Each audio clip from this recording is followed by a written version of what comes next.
around our time, there's a real transition there from sort of one-day cricket as it used to be played in Australia to, a few, because you remember they used to choose guys, the same team for both formats. Yeah. And no one had really ever thought about playing one-day cricket. And so there was a few guys, including myself, guys like Buff, all those that sort of had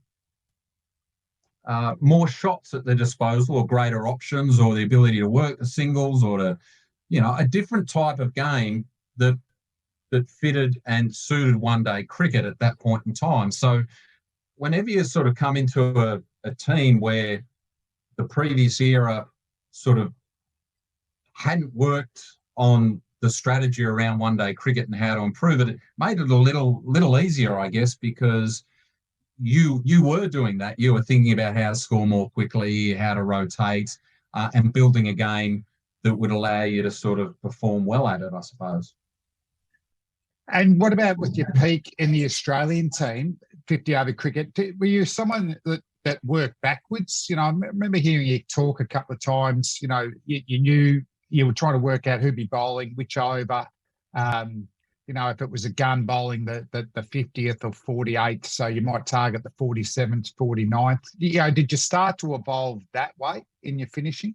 Oh, definitely. I mean, I always approached it that way. Number one, I needed to be there at the end, and I felt that was my job.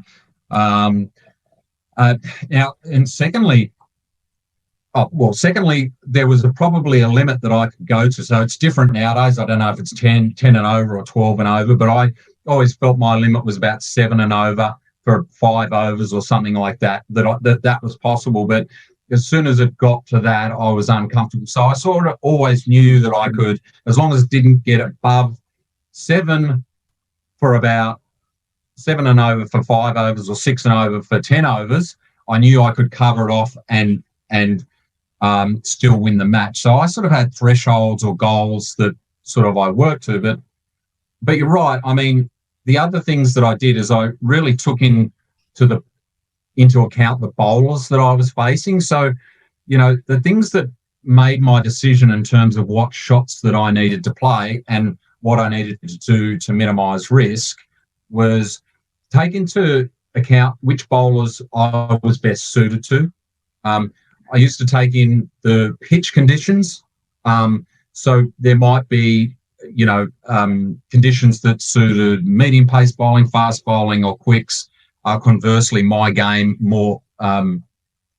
So I would then target bowlers based on that. I would also target bowlers based on field position. So sometimes they would, they would get the field wrong. So you would have to employ a certain four or a boundary option that enabled you to take advantage of the fielding position. So I felt what I was really good at was really minimising risk and tactically choosing the right boundary options for every situation. And so I guess when we're talking about T20 cricket nowadays, those principles still apply, probably more so, but every batsman has to work out what is my best boundary option at any given time based around all those aspects: match situation, pitch conditions, field settings, the bowlers, and lastly, my strengths.